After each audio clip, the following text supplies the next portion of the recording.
ஞானானந்தமயம் தேவம் நிர்மலஸ்படிகாகிருதியும் ஆதாரம் சர்வ வித்யானாம் ஹயக்ரீவம் பாஸ்மகே. நேயர்கள் அனைவருக்கும் அஸ்ட்ரோ கேஎஸ் ஐயங்காரின் பணிவான நமஸ்காரங்கள். குரு அதிசாரம் மற்றும் வக்ரகதி பலன்கள். அதாவது முதல்ல பார்த்தாலேனால் குரு என்பவர் யார் அப்படின்றத பார்க்கலாம். இருக்கக்கூடிய கிரகங்களிலேயே அதிசுபர்னு சொல்லக்கூடியவர் குரு. குரு மட்டுமே 100% சுபர் இருக்கக்கூடிய கோள்களிலேயே. அவர் எந்த இடத்தில் இருந்தாலும் சரி, அவர் பார்க்கும் இடமாக இருந்தாலும் சரி, அது மிகைப்படுத்தப்படும். அதிகமாக நல்ல ஒரு சுபத்தை கொடுக்கக்கூடிய காலமாக இருக்கக்கூடும். அதனால தான் குரு அப்படின்னு சொல்ல உடனேவே எல்லாவற்றிற்கும் ஏற்றமான கிரகம் அப்படின்னு சொல்லக்கூடியது. குருவை பற்றி சொல்லுமே. ஆனால் குரு அப்படின்னு சொல்லும் பொழுது குருவிற்கு தன்னுடைய வீடுன்னு சொல்லக்கூடியது தனுசு மற்றும் மீனம். அதாவது காலபுருஷ தத்துவத்தின் 9, 12 2 ராசிகளையும் குருவினுடைய வீடாக சொல்கிறோம். தனுசு 9ஆம் வீடு அப்படின்றது பாக்கியம், தந்தை, இதை குறிக்கக்கூடியது.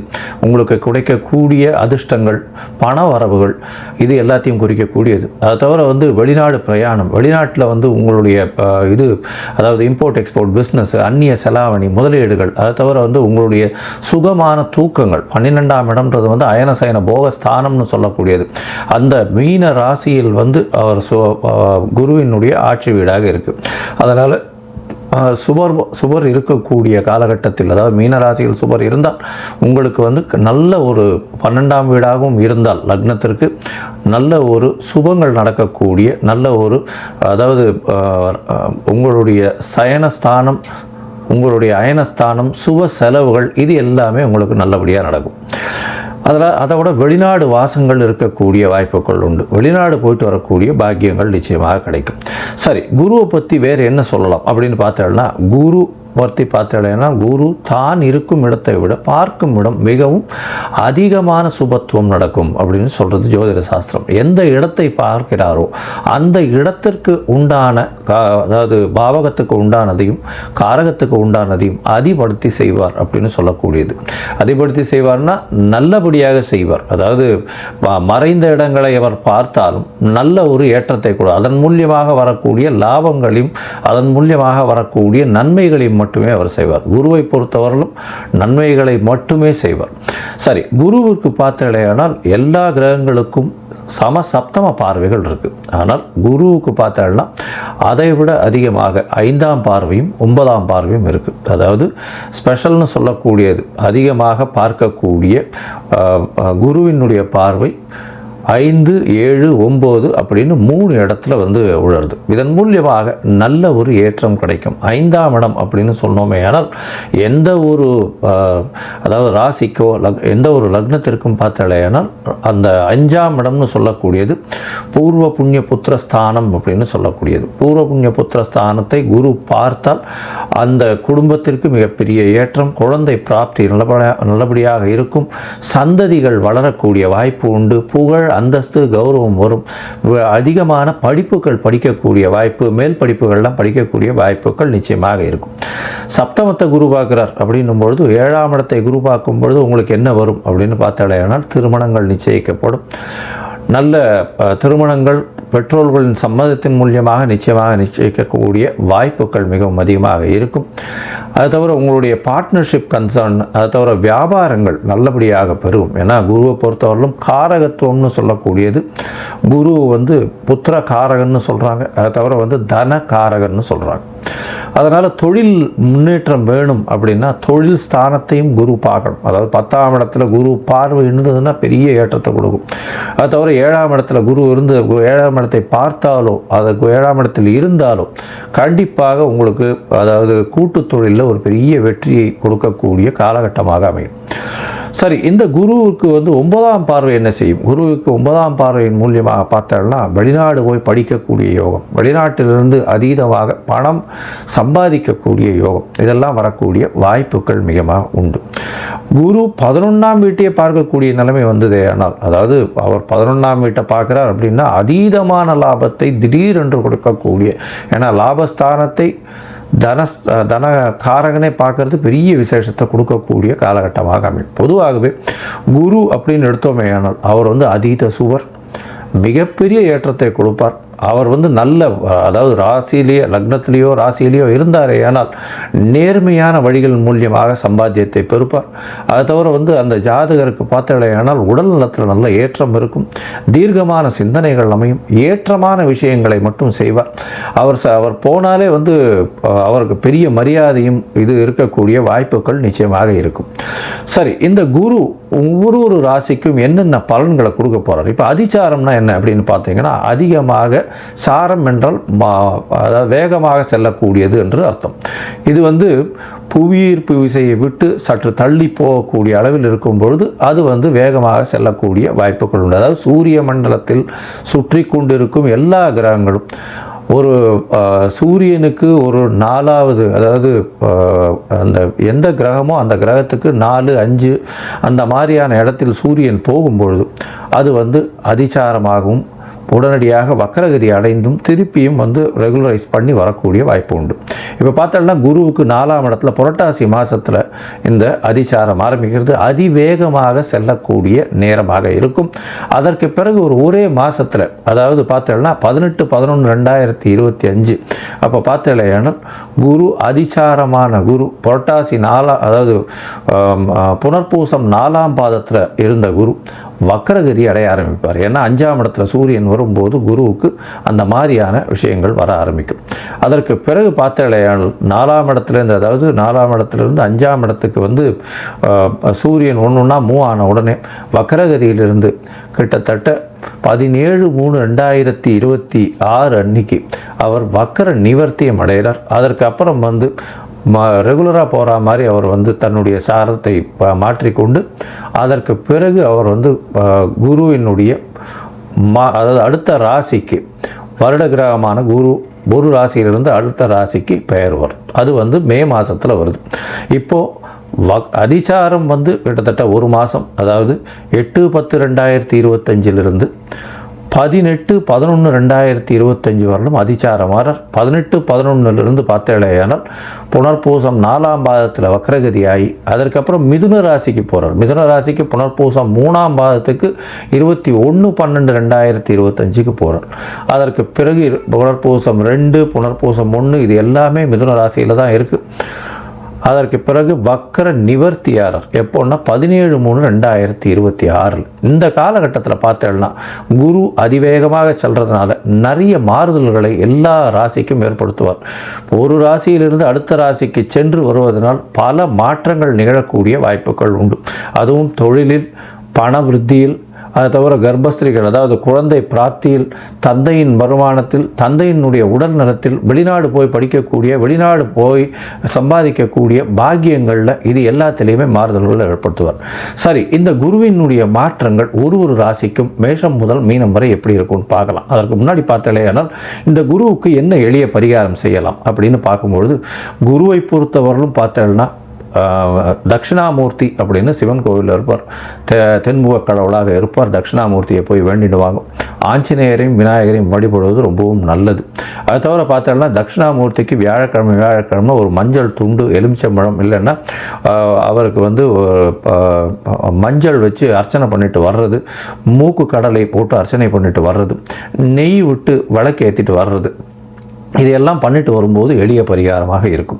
சரி, இந்த குருவிற்கு உண்டான மற்றொரு எளிய முறை அப்படின்னு சொல்ல போனால் குரு காயத்ரி மந்திரம். ஓம் ரிஷபத்வஜாய வித்மஹே கிருணிஹஸ்தாய தீமஹி தன்னோ குரு பிரச்சோதயாத் அப்படின்ற இந்த மந்திரத்தை நீங்கள் வந்து ஒரு நாளைக்கு 3 தடவையாக சொல்கிறதன் மூலியமாக உங்களுக்கு வரக்கூடிய எல்லா பிரச்சனைகளும் நிச்சயமாக தீரும். சரி, இப்போ மேஷம் முதல் மீனம் வரை இந்த குரு அதிசார மற்றும் வக்கர பெயர்ச்சி என்னென்ன மாறுதல்களை தரும்ன்றதை பார்க்கலாம். அதற்கு முன்னாடி என்னுடைய மொபைல் நம்பர் ஸ்க்ராலிங்கில் போயின்னு இருக்கும். உங்களுக்கு அஸ்ட்ராலாஜிக்கல் கன்சல்ட் தேவைப்படுமேயாயின் நீங்கள் எனக்கு ஃபோன் பண்ணுங்க. உங்களுடைய date, time, place of birth, உங்களுடைய பெயர், தாய் தகப்பனார் பெயர் அனுப்புங்க. என்னுடைய கட்டணம் என்னன்னு சொல்கிறேன், அதை அனுப்பிச்சிட்டு அதனுடைய யூடிஆர் நம்பர் ஷேர் பண்ணுங்க. உங்களுடைய பிடிஎஃப் போடுறேன். அதுக்கப்புறம் உங்களுக்கு அப்பாயின்மெண்ட் கொடுத்து உங்களுடன் உரையாடுறேன். சரியா? இப்போது மேஷம் முதல் மீனம் வரை குரு அதிசார வக்கர பயிற்சி பலன்களை பார்க்கலாம். சிம்மம், மகம், பூரம், உத்திரம் இந்த 3 நட்சத்திரம் 9 பாதங்களை கொண்ட ராசி. ராசியின் அதிபதினு சொல்லக்கூடியவர் சூரியன். இந்த குருவின் அதிசாரம் மற்றும் வக்கர நிலை, அதாவது 8-10-2025 பார்த்தாலேயானால் 21-12-2025 வரலும் உங்களுடைய ராசிக்கு 12ஆம் இடத்துல குரு இருக்கார். வக்கர நிலையில் இருக்கார், அதிசாரம் ஆறார், அதுக்கப்புறம் வக்கர நிலையில் வரார். இந்த காலகட்டத்தில் பார்க்கும்பொழுது உங்களுடைய 5ஆம் அதிபதினு சொல்லக்கூடியவர் அவர் 12ஆம் இடத்துல இருக்கிறதுனால குழந்தைகள் மூலியமாக சில தொல்லைகள் வரும், தேவையில்லாத செலவுகள் வரக்கூடிய வாய்ப்புகள் நிச்சயமாக உண்டு. உடல் நலத்தில் கவனமாக இருக்கிறது ரொம்பவுமே நல்லது. சிம்ம ராசிக்காரர்கள், அதுவும் அரசியல் இயந்திரங்கள் இந்த மாதிரியான விஷயங்கள் இருக்கிறவங்க ரொம்பவும் ஜாகிரதையாக இருக்கிறது நல்லது. இருப்பினும் உங்களுடைய ராசிக்கு பார்த்தாலேயானால், அதாவது 8ஆம் இடத்தையும் குரு பார்க்கறதுனால உங்களுக்கு வெளிநாட்டிலிருந்து பணம் வரக்கூடிய வாய்ப்புகள், திடீர் பணம் வரக்கூடிய வாய்ப்புகள் நிச்சயமாக உண்டு. உங்களுடைய ராசிக்கு பார்த்தீங்கன்னா சுகங்கள் நல்லபடியாக இருக்கக்கூடிய வாய்ப்பு உண்டு. 12ஆம் இடத்துல குரு இருக்கிறதுனாலேயே நல்ல தூக்கம் வரக்கூடிய வாய்ப்பும், அயனசயன போகஸ்தானம் வலுப்பெறக்கூடிய வாய்ப்பும் நிச்சயமாக உண்டு. இருப்பினும் குழந்தைகள் மூலியமாக சிறு தொல்லைகள் வந்தே தீரும். அது தவிர பார்த்தீங்கன்னா உங்களுடைய ராசிக்கு 6ஆம் இடத்தை குரு பார்க்குறார். அதனால் அரசாங்கம் சம்பந்தமாக சிறு தொல்லைகள் வரக்கூடிய வாய்ப்புகள் நிச்சயமாக உண்டு. இதற்கு பிறகு பார்த்தீங்கன்னா புதிய முயற்சிகள், அதை தவிர அதாவது போட்டி பொறாமை இந்த மாதிரியான விஷயங்களில் பிரச்சனைகள் வரக்கூடிய வாய்ப்பு உண்டு. உங்களுடைய போட்டிகள் எல்லாம் பார்த்தீங்கன்னா கொஞ்சம் சுமூகமாகவே போகக்கூடிய வாய்ப்புகள் உண்டு. ஏன்னா 6ஆம் இடம் அப்படின்னு சொல்லக்கூடியது ரோண சத்ரு ஸ்தானம்னு சொல்லக்கூடியது, ரோகணம் அப்படின்னு சொல்லக்கூடியது. இதனால் இதன் மூலியமாக என்ன அப்படின்னா உடல் வலி, உடல் இருக்கக்கூடிய உபாதைகள் சற்று குணப்படக்கூடிய வாய்ப்புகள் நிச்சயமாக உண்டு. இருப்பினும் உங்களுடைய ராசியை சனி பார்க்குறார், வக்கர நிலையிலிருந்து சனி பார்க்கறதுனால நிச்சயமாக உங்களுக்கு உடல் நிலையில் பிரச்சனைகள் வரக்கூடிய வாய்ப்புகள் நிச்சயமாக உண்டு. ஏன்னா சனி பகவான் வக்கரகதியிலிருந்து இவ்வளவு நாளாக குருவின் பார்வையில் இருந்தார், அவர் நேரடியாகவே பார்க்கறதுனால பிரச்சனைகள் இருக்கும். எதிர்பாலினத்தவரை நம்ப வேண்டாம், ரொம்ப ஜாகிரதையாக இருக்கிறது நல்லது. அதை தவிர பார்த்தாலேயானால் பார்ட்னர்ஷிப் பிஸ்னஸில் பின்னடைவு இருக்கக்கூடிய வாய்ப்புகள் உண்டு. படிக்கக்கூடிய மாணவர்களுக்கு சற்று ஏற்றமான காலமாக இருந்தாலும் ஒரு தடவைக்கு 10 தரம் படிக்க வேண்டிய காலகட்டமாக இருக்கும். தாயின் உடல்நிலையில் சற்று பின்னடைவு இருக்கக்கூடிய வாய்ப்புகள் நிச்சயமாக உண்டு. அதை தவிர பார்த்தோம்னா புதிய வீடு மனை வாங்கக்கூடிய பாக்கியங்கள் உண்டு. இருப்பினும் பழைய வீடுகள் விற்கணும்னு பார்த்துருந்தீங்கன்னா இந்த காலகட்டத்தில் நிச்சயமாக விற்கக்கூடிய காலகட்டமாக அமையும். உங்களுடைய ராசிக்கு பார்த்தீங்கன்னா திருப்பியும் 11ஆம் இடத்துக்கு வக்கரகதியிலேயே குரு போகிறார். 21-12-2025 பார்த்தோம்னா உங்களுடைய ராசிக்கு 12ஆம் இடத்துக்கே போகிறார்.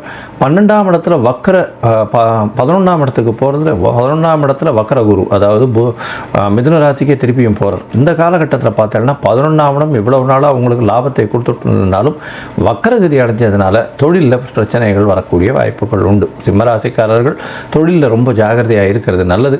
மூத்த சகோதரிகள் கொஞ்சம் பிரச்சனைகள் வரக்கூடிய வாய்ப்புகள் நிச்சயமாக உண்டு. இளைய சகோதரர்கள் கூட நல்ல ஒரு ஏற்றம் இருக்கும். குழந்தை பிராப்தி ஏற்படக்கூடிய வாய்ப்புகள் நிச்சயமாக உண்டு. அதாவது 17-3-2026 வரலும் உண்டான காலகட்டத்தில். இந்த காலகட்டத்தில் பார்த்தாலேயானால் உங்களுடைய ராசிக்கு 5ஆம் இடத்தை குரு பார்க்கறதுனால குழந்தைகள் மூலியம் பெருமை வரக்கூடிய வாய்ப்பும், அதை தவிர பார்த்தாலேயானால் உங்களுடைய ராசிக்கு 5ஆம் இடத்துல பார்க்கறதுனால பூர்வ புண்ணிய புத்திர ஸ்தானம் வலுப்பட்டு போகிறது. உங்களுக்கு திடீர் பணயோகங்கள் வரக்கூடிய வாய்ப்புகள் நிச்சயமாக வரும். அது தவிர உங்களுடைய ராசிக்கு பார்த்தோம்னா சப்தமத்தை குரு பார்க்குறார். இதன் மூலியமாக சனி பகவான் அந்த காலகட்டத்தில் வக்கர நிலையிலிருந்து மாறிடுறார், வக்கரம் முடிஞ்சு போயிடுறது அவருக்கு. அதனால் வக்கரம் பெற்ற குரு சனியை பார்க்குறார். அதனால் பிரச்சனைகள் ஓரளவுக்கு சற்று சுமாராக இருக்கக்கூடிய வாய்ப்புகள் உண்டு. இருந்தாலும் சனி 7ஆம் இடத்தில் இருக்கிற வரலும் உங்களுக்கு எதிர்பாலினத்தவர் மூலியமாக பிரச்சனைகள் நிச்சயமாக வரும். இருந்தாலும் அவருடைய தாக்கம் சற்று கட்டுப்படுத்தப்படக்கூடிய வாய்ப்புகள் 21-12-2025 மேலே இருக்கக்கூடும் அப்படின்றத சொல்கிறேன். இந்த காலகட்டத்தில் பார்த்தீங்கன்னா உங்களுடைய ராசிக்கு 7ஆம் இடத்தை பார்க்கறதுனால எதிர்பாலினத்தவரோட சிறு பிரச்சனைகள் இருந்தாலும் சுமூகமாக முடியும். அதோட பார்ட்னர்ஷிப் பிஸ்னஸில் பெரிய வீழ்ச்சி இருக்கக்கூடிய வாய்ப்புகள் நிச்சயமாக இல்லை. எதிர்பாலினத்தவரை நம்ப வேண்டாம், பொறுமையாக இருக்கிறது ரொம்பவுமே நல்லது. இந்த காலகட்டத்தில் உங்களுடைய தசாபுக்தி அந்தரம் சூக்ஷ்மம் சற்று பின்னடைவு ஏற்பட்டிருந்தால் நீங்கள் அருகில் இருக்கக்கூடிய தென்குடி திட்டை அப்படின்ற இடத்துக்கு, அதாவது இந்த தென்குடி திட்டைன்றது தஞ்சாவூர்லேருந்து ஒரு 5 கிலோமீட்டர் ரேஞ்சில் இருக்குது. அங்கே போயிட்டு தட்சிணாமூர்த்தியை வழிபட்டு வாங்க. அந்த தட்சிணாமூர்த்தியை வழிபட்டு வர்றதன் மூலியமாக உங்களுக்கு எல்லா விதமான ஏற்றங்களும் கிடைக்கும். இங்கே வந்து உங்களால் முடிஞ்ச தானங்கள் அப்படின்னு சொல்லக்கூடியது, அதாவது மஞ்சள் தானம் கொடுங்க, அதாவது மஞ்சள் வஸ்திரங்கள் தானம் கொடுங்க, நெய் தானம் கொடுங்க, அதை தவிர வந்து உங்களால் முடிஞ்சது தேங்காய் தானம் கொடுங்க, வாழைப்பழம் தானம் கொடுங்க, அதை தவிர கோவிலில் வந்து அந்த சதுர்த்தி தேங்காய் உடைச்சுட்டே வாங்க. இதெல்லாம் வந்து ஒரு பெரிய ஏற்றத்தை கொடுக்கக்கூடிய விஷயமாகவும் உங்களுக்கு வரக்கூடிய பிரச்சனைகளிலிருந்து நல்ல ஒருவான விமோசனம் கிடைக்கக்கூடிய வாய்ப்புகளும் நிச்சயமாக கிடைக்கும். அதை தவிர பார்த்தோம்னா இந்த சிம்மராசிக்காரர்கள் எப்பொழுதுமே டாம்பீகமாகவும் தான் என்ற அகங்காரத்தோடும் இருக்கக்கூடியவர்கள். இவர்கள் கொஞ்சம் பொறுமையாக செயல்படுவதன் மூலியமாக இந்த குரு அதிசார வக்கர பயிற்சி நல்ல ஒரு ஏற்றத்தை கொடுக்கும் அப்படின்றத சொல்கிறேன்.